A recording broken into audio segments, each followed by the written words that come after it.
Hello and welcome to another captivating weekend edition of Jamaica Magazine.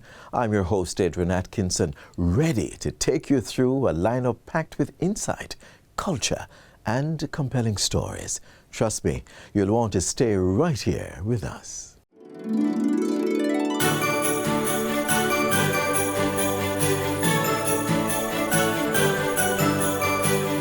In a world that moves so fast, sometimes we forget the moments that matter most. Time waits on no one, and life can change in a split second. This Christmas, cherish the moments we're blessed to share, the simple ones that become our most treasured memories. When we give our full attention, when we show up with our hearts, we give the greatest gift of all.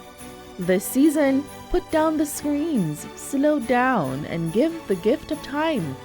Because nothing is more valuable than the moments we share.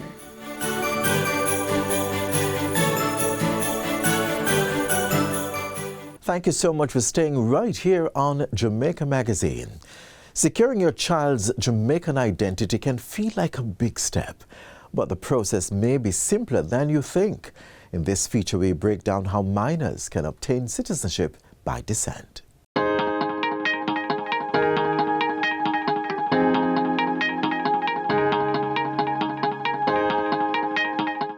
Navigating the Jamaican citizenship by descent application process for minors involves precise steps and key documents. The entity tasked with this is the Passport Immigration and Citizenship Agency (PICA). Citizenship by descent in the case of minors apply to those who were born outside Jamaica after August 5, 1962 and whose mother or father was a Jamaican citizen by birth, descent, or registration, including through marriage to a Jamaican at the time of the child's birth. For a minor, the specific documents would include a completed application form, and the application is usually completed on the form R4. We have those on our website. They are available, or if you come in office, we have them available in hard copies for you.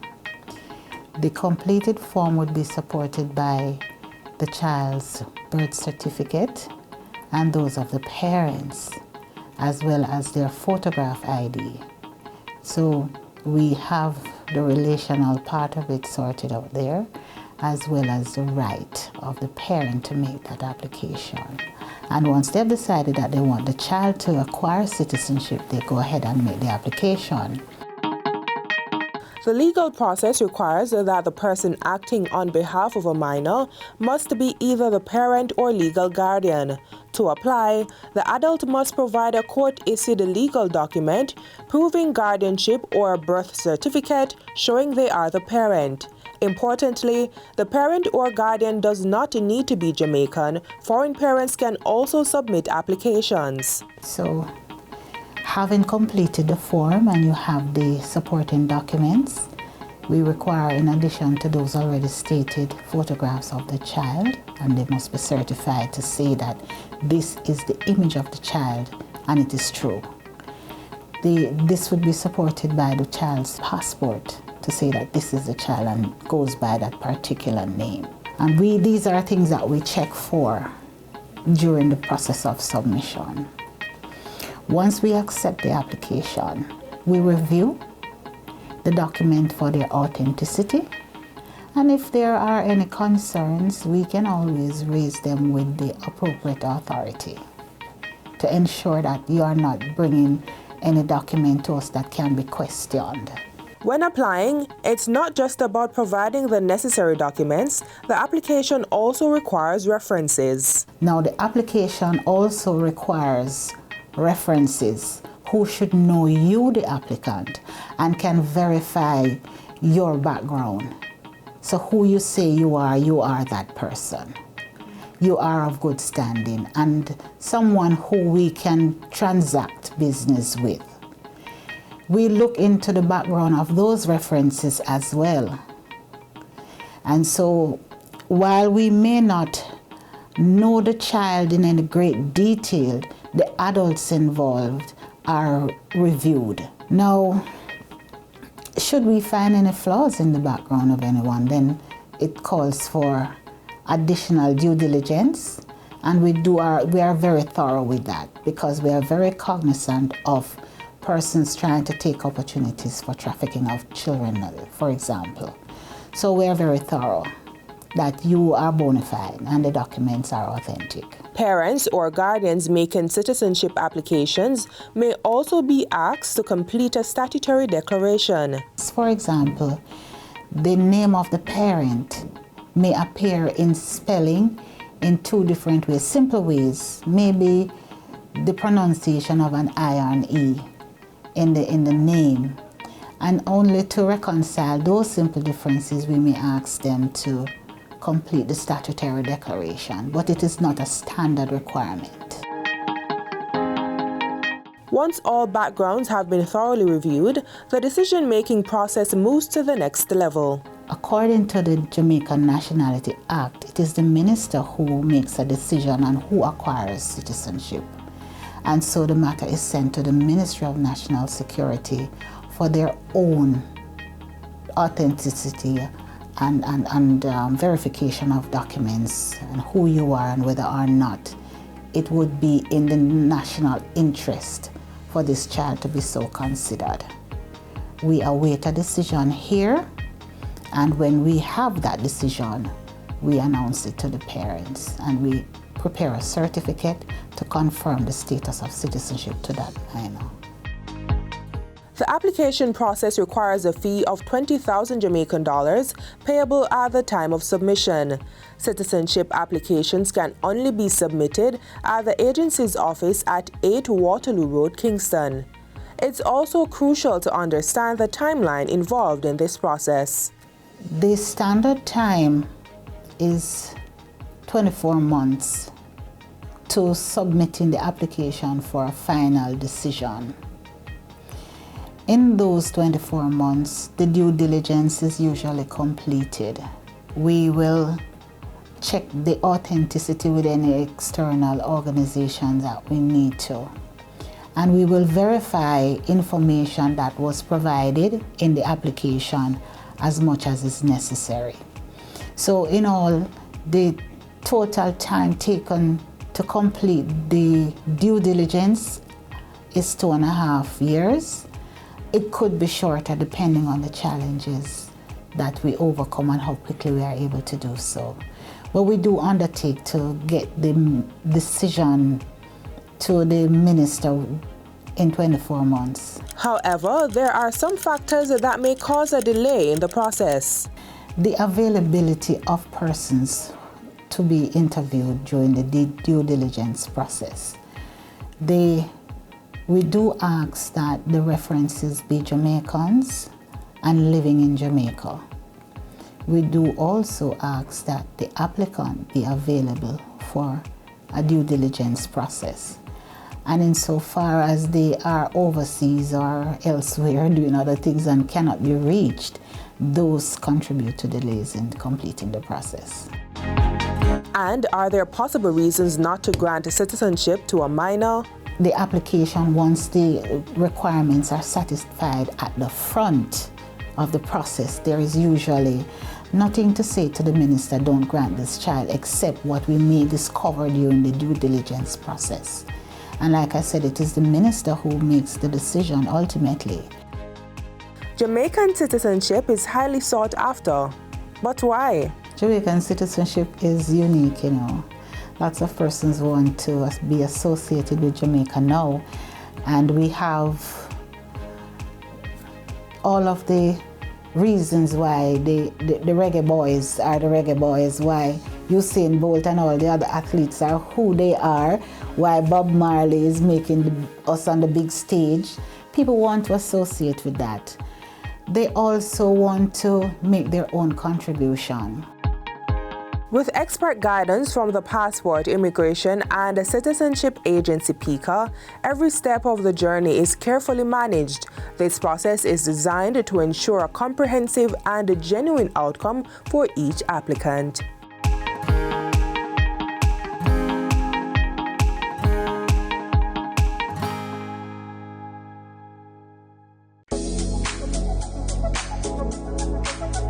We are imploring members of the public to only purchase from reputable shops, meat shops, supermarkets.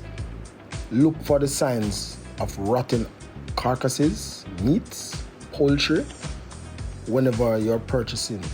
Do the smell test. Smell test never loses. Look on the coloration of these meats to ensure that you're consuming inspected meats that were slaughtered in a government registered slaughterhouse and inspected by the public health inspectors. Don't let stolen, spoiled, or contaminated meats enter your kitchen or the food chain.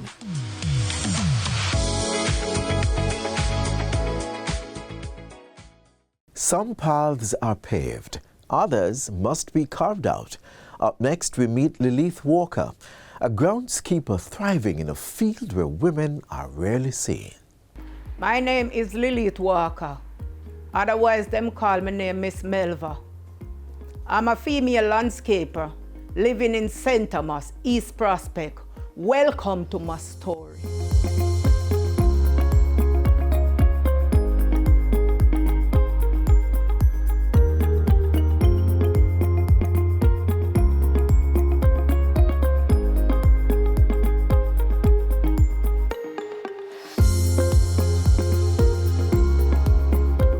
The seventh of 8 children, this St. Thomas native is a jack of all trades, and it's safe to say she's a master of at least one. But let's start from the beginning. Young Melva attended licensed primary in the parish, then St. Thomas Technical High School, formerly Stokes Hall.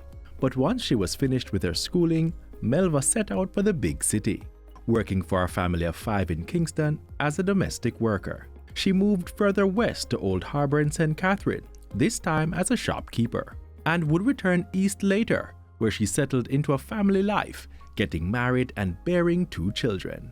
While she was doing this, Melva continued a patty business she inherited from her then landlord. Over time, her marriage ended, and Melva was looking for other ways to make ends meet. By this time, she was in her mid-30s. That's when she decided to go into groundskeeping. Me never cut yard. Me buy one 85 machine and give it to one guy when me and him usual a friend. And him a work the machine and he not carry no money, and I said to him, alright, bring the machine, come give me, I go cut the yard myself. And I just go just like that. I just said to one church sister, say, me I beg the yard if you cut, you know. And she say, we have a cutter man. And I say, alright, pray for me, that's God bless me, that's my best, bless my pastor. And from that I go out there. Can cut yard perfect. After I'm going into landscaping, I see it was better than making patty, because when I'm making patty, sometimes no sleep. Go to my bed all 12 o'clock, wake up 2 o'clock, bake, supply patty. Melva found her next meal ticket and did not look back. Burst out like BG kite. So after I burst out like BG kite, a lady give me a lot of land for cut down. And the first I drink so much juice in my life. Whole heap of crowd come down to see a female using a grass cutter and a hooky machine, chopping down the tree them. So whole heap of crowd come down and a look. From that, them start to issue out my number. I work Danvers Pen, Erie Castle, Retreat, Prospect, all over, taking taxi. An admitted flaw in many can make manual labor seem like something to be embarrassed about. Couple that with something that is set apart from men, and the humiliation may double. Fortunately, this was not the case for Melva. People like to see me go out there and work, man, because them proud of me. Proud of me. A whole heap of ratings me get out there with people, whole heap of ratings. And this includes her male counterparts. The man, they like to see me, man. Some of them like come work alongside me to team up with me. And Melva's talents do not stop at groundskeeping. This visual learner has picked up a lot of skills just by watching. I can mix mortar, I use machete, I dig foundation.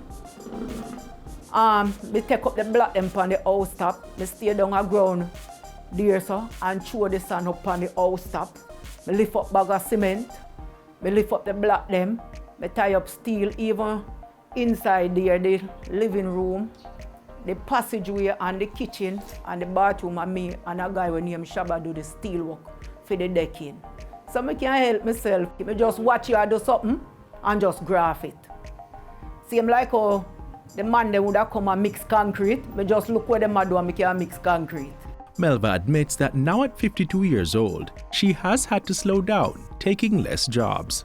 But as for her choice of career, she has no regrets, and said she would not do anything else, as she has always tried to help herself and family by working and making an honest living, a mindset she hopes others will adopt.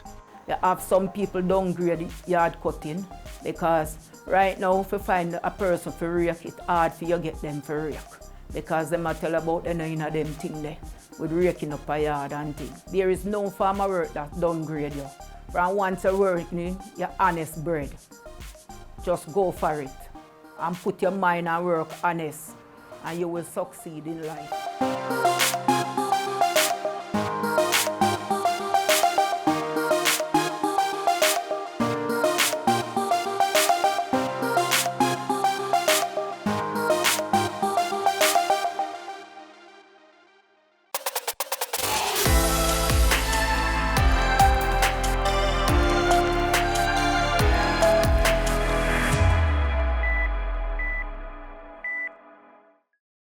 Have you seen any of these signs and are ready to buy land or property? Want to know who is the legal owner? Purchase a copy of the title using eLand Jamaica. With eLand Jamaica, you can do a title search and verify the owner of the property, ensuring they have the legal right to sell it. For more information, contact the National Land Agency at www.nla.gov.jm. via telephone at 876-750-5263 or 876-946-5263. Email asknla@nla.gov.jm or message us on WhatsApp at 876-418-5089. The National Land Agency. One agency, one goal to serve you better. Jamaica's folklore has long shaped how we understand ourselves, our history, and our imagination. As we continue to flip through these magazine pages, renowned storyteller Dr. Amina Blackwood Meeks takes us on a journey into the world of Anansi and other enduring tales.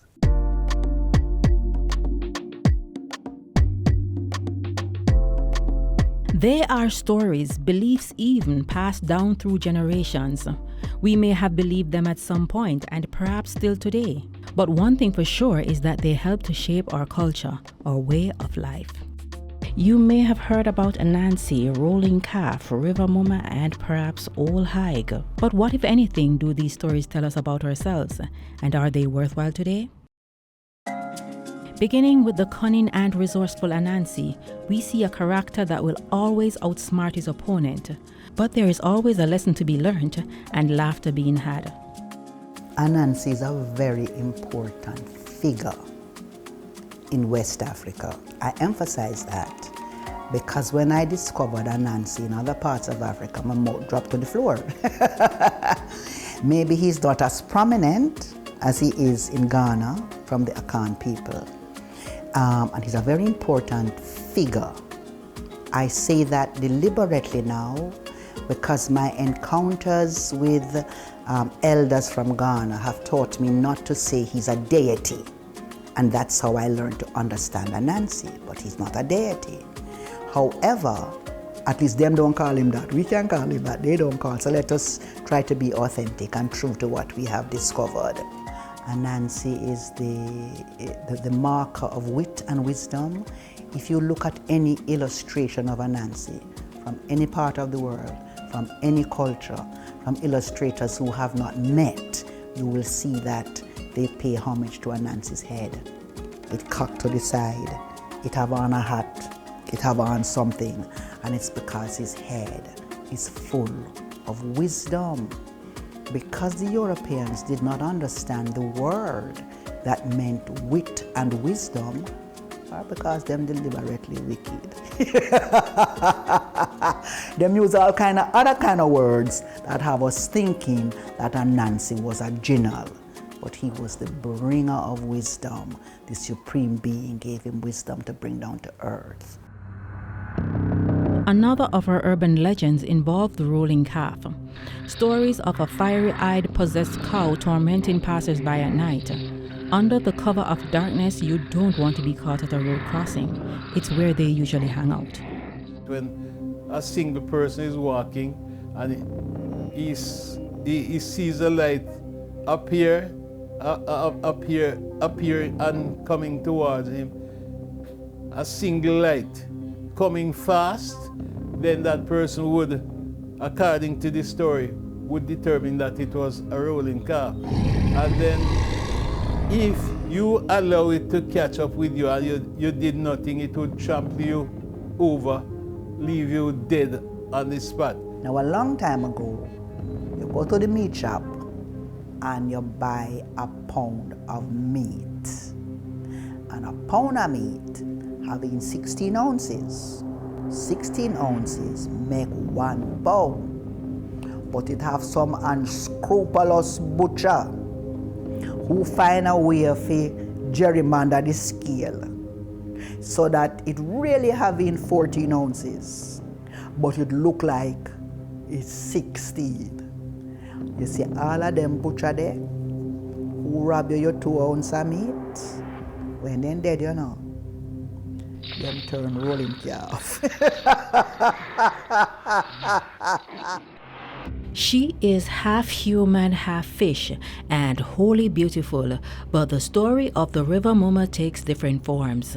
The common one is that the River Muma takes the form of a female who guards a table made of gold, the golden table. That she sits on this golden stool or golden table with everything made of gold, including her comb. And she a comb her hair, her long hair. I have my own interpretation. She a comb her long hair, and when you try to get the golden table or her golden comb, you find yourself dragged underwater. If you should creep up behind them and frighten them, they would drop the golden comb same place, and then you could go and collect it and sell it for a whole lot of money. Or they would dream you in the night. If you didn't dispose of it the same day, they would dream you in the night and tell you that you should carry the comb and throw it back in the stream. There are many versions of the River Muma. People say that she lives in the Bogwalk River. People say that she lives in St. Mary. And people say she lives on the Martha Brae. And just about anywhere you find a body of water, people say that there is a River Muma there. This witch-like woman is not to be confused with another in Jamaican folklore known as the White Witch of Rosal. Though equally vicious, Old Hag sheds her skin at night to transform into a ball of fire, fly around, and suck the blood of infants. She is often depicted as an old wrinkled woman during the day who preys on the vulnerable. And she prowls at night. And without the skin, she can fit herself under the door and come inside and feed on the baby. You can either put asifetida, which older Jamaicans will know, and you put it in the baby mold and tie it up in the baby hair, and because of how it smells, it repels bad spirit. Stories such as these and many others help to shape the Jamaican family. But some would argue that their significance has diminished with time. Others will tell you that there is value in keeping them alive. And with stories like Anansi having been revealed to have two sides, one seemingly misleading, it begs the question as to how our stories are being passed down and who is manning the safekeeping of this treasure trove so closely linked to our history. If we look at the word folk tales, it will tell us that once upon a time the stories were not valued. Things of the folk. And when we say the folk, we don't mean people who wear pretty clothes and nice shoes and sit down and speaky behind microphone. We mean people who not very intelligent. That's what it used to mean. We mean people who had not come into civilized life. Them never have electricity. Them just sit down and talk stories of the folk. That's where that word comes from. Over the years, we have come to see how wrong that designation was. And perhaps a better designation is a term I found in South Africa. There may be other situations, other cultures, other jurisdictions in which IKS is known, but I found it in South Africa, and so me give it to them. Indigenous knowledge systems. And it means the wisdom that we come into because of the way we react with our environment, the mountains and the rivers and the birds. So as we tell stories, then folklore becomes something magical, becomes something respectable, becomes something that people who know that head come before book and that kind of a wisdom has given to us. So folklore includes our folk songs, includes our riddles and our proverbs, as well as the stories that we tell about ourselves for ourselves. In those stories, we find that the voiceless, the little people, the oppressed, represented by Anansi, always challenge things bigger than himself. And through that, we have learned that there is no obstacle that we cannot surmount. However, as we grow, our culture is infused with others, either by migration and integration or modern technology. One could make the case that we have lost the significance of these stories, and with it, our way of life. We resist the way folk tales shape our sense of identity. And we resist it because we have been taught to resist and refuse and marginalize our African heritage. So we have no problem telling stories about Rapunzel. We have no problem telling stories about Red Riding Hood and the Three Bears, because you see, culture is not just where you can touch and perform now, you know. It's an evolution of thought and an accumulation of values and beliefs. But in the same way we candidly share other stories, we should move with the same purpose and enthusiasm, if not more. And these purveyors of Jamaican folklore agree that it is the only way to keep the narrative alive.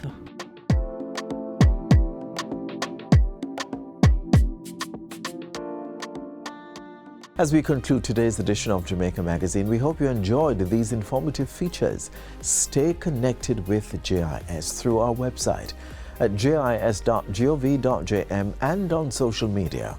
On behalf of the entire production team, I'm Adrian Atkinson, wishing you a fantastic weekend ahead.